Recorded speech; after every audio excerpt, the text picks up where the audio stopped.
ভাইরা এই সংগঠনের সাথে সম্পৃক্ত প্রত্যেককে যেন আল্লাহ দীর্ঘ ন্যায় হায়াতে তৈয়বা দারাজ করে এই সংগঠন যেন আরো দীর্ঘ উত্তরোত্তর আর উন্নত শিখরে আরোহণ করতে পারে। সকলের কাছে দোয়া চাই, এই সংগঠনের জন্য আপনারা সকলে দোয়া করবেন। এই গোস্ত বিতরণ সীমিত একটা পরিসর যাই আপনাদের সামনে উপস্থাপন করেছে, এটা পেয়ে আপনারা সন্তুষ্ট থাকবেন। সামনে দিনগুলিতে আরো যেন ভালো একটা জিনিস আপনাদের সামনে উপস্থাপন করতে পারে। সকলের জন্য এই সংগঠনের উজ্জ্বল দৃষ্টান্ত কামনা করে আমি আমার কথা এখানে শেষ করছি। আসসালামু আলাইকুম ওয়া রাহমাতুল্লাহি ওয়া বারাকাতুহু। এই পর্যায়ে আমাদের আজকের অনুষ্ঠানের সম্মানিত সভাপতি, আমাদের সংগঠনের যিনি অনুপ্রেরণা দিয়ে আমাদেরকে খালি নিয়ে যাচ্ছেন, আমাদের সমাজের সভাপতি জনাব মোহাম্মদ ইসলাম ভাই, বিশিষ্ট ব্যবসায়ী ও সমাজসেবক থাকা প্রধান উপদেষ্টা সরকারি সমাজকল্যাণ পরিষদ, সম্মানিত সভাপতি আমাদের বড় ভাই মোহাম্মদ ইসলাম ভাইকে বক্তব্য রাখার জন্য অনুরোধ জানাচ্ছি। সম্মানিত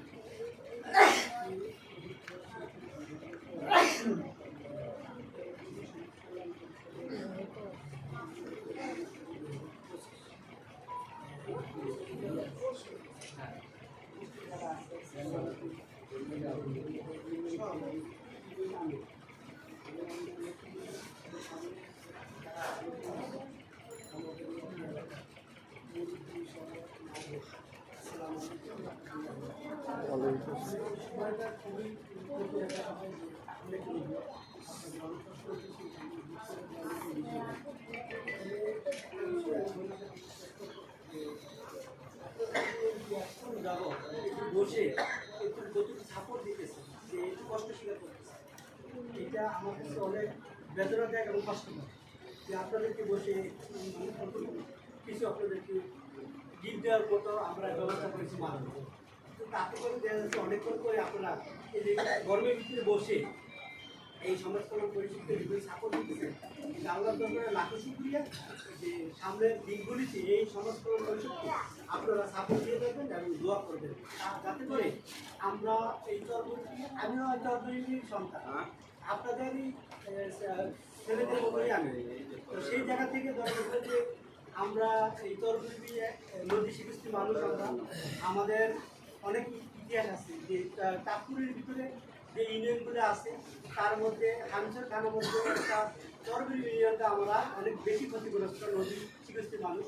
তো সেই জায়গা থেকে আপনারা চরবুরি সংস্করণ পরিষদকে সাপোর্ট দিবেন এবং দোয়া করবেন, তাহলে কি হবে আল্লাহর পক্ষ থেকে হয়তোবা আমরা ভালো কিছু অ্যারেঞ্জমেন্ট করার মানে চেষ্টা করবো এবং আমাদের উপর থেকে আল্লাহ রাব্বুল আলামিন আমাদের মানে অ্যারেঞ্জমেন্ট করার সাহস দিবে।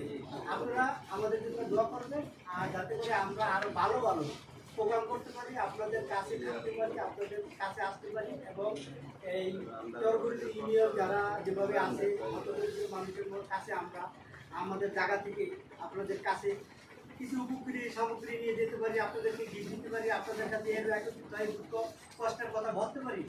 এইভাবে করে আমরা সামনে দিকে আগাইতে পারি এবং সমাজকল্যাণকে অনেক বড় একটা পর্যায়ে নিয়ে যেতে পারি।